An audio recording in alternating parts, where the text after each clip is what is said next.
So let's talk about Cincinnati Bearcats. This is them beating Arizona recently last week. Sun Devils here on the road on second down. They will give it right back to Brown, and he has the corner. Kyson Brown to the 10, to the 5, pushed out of bounds. Second down, they'll run that option look. Brendan Sorsby is in for the touchdown. Quandary, and you're never right. With a really strong leg, it just hasn't been accurate all the time. Home run capable. Great job by Royer, just filling, and then the vision by Pryor makes a single cut back to the middle of the field, and then after that, Sorsby will get across for the touchdown. Brendan Sorsby, his second rushing touchdown today. but not close enough. Little fake move, little half man, half amazing, and one ref. Shoulder for good measure. Physicality, let's see that moment right there.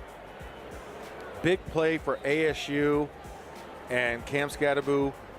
And Cincinnati Sun Devils. Now, also who we know played for ASU was Alton McCaskill or Alton McNoskill. Looks like his skills hasn't been translating to a proper football player. He wasn't even used at the game. But let's fast forward on some of the things. They're led by their coach, Scott Satterfield, who was previously a player as well. He took over for the Cincinnati coach, Luke Joseph Fickle, who is now at Wisconsin. One thing we know about Cincinnati, they're a tough pickle to deal with. They are a team that has a strong aerial assault offense. And when you look at them when they played UCF, we also played UCF and we did well. We overwhelmed UCF.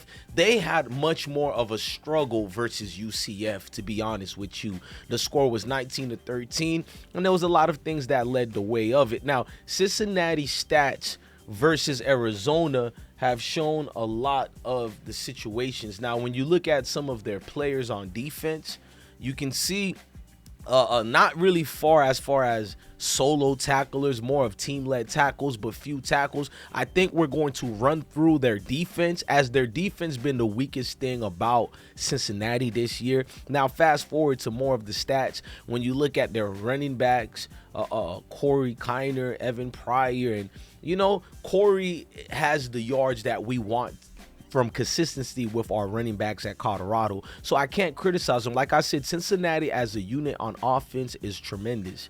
Now, they're great. They don't give you overwhelming, blowing numbers that make you go like, wow, what's going on? They're great. But they do come back and take care of a team that's depleted on defense with an offense. Sounds almost familiar like a Colorado, but only the fact that Colorado defense have stepped up since the North Dakota game. So all year we've been a top defense at Colorado. If you want to hate, you can hate, but they have drastically improved. Now, looking at some of the things here, you can see Arizona State going 24-14 versus Arizona State Sun Devils that are.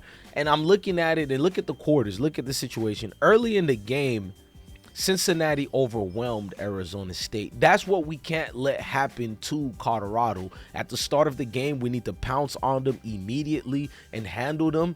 Now, the game is going to start tomorrow at 10:15. I urge you guys to get ready. It's going to be a great game. One can get hyped for, or whatever you guys, may call it. Now, Jordan Seaton, one of the great guys, we're going to need to step up a little bit more because he has been playing like a sheer veteran over these last several weeks. Now we can start the show the right way. Let me hit the notification. We're going to start the show right now. Hit the like button and stay fast. Heart been broke so many times, I don't know what to believe. Mama say it's my fault, I wear my heart on my sleeve. Niggas bless up on my...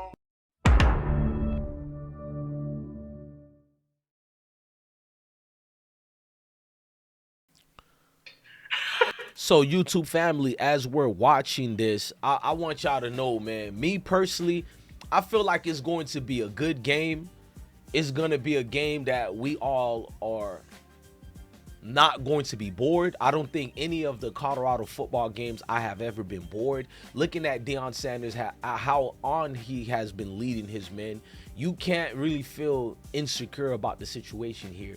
Me looking at the games of Cincinnati and going over some more as well, I can greatly say our offense is going to continue what they've been doing with this train, and that's running over teams' defenses. That we know Shador leading that offense is great to go. It's our defense I'm a little skeptic about, not because our defense isn't good, it's because of how great Cincinnati offense is as a collective. They don't have braggadocious players or a player that stands out, such as Xavier, such as Shepard, Miller, Shador, Travis Hunter. I can keep naming on offense, but they do have a collectiveness. When they work as a unit, they're damn near hard to beat. I've seen games, they should have lost 4 games this year, or at least 3 of them, but their offense kept them intact.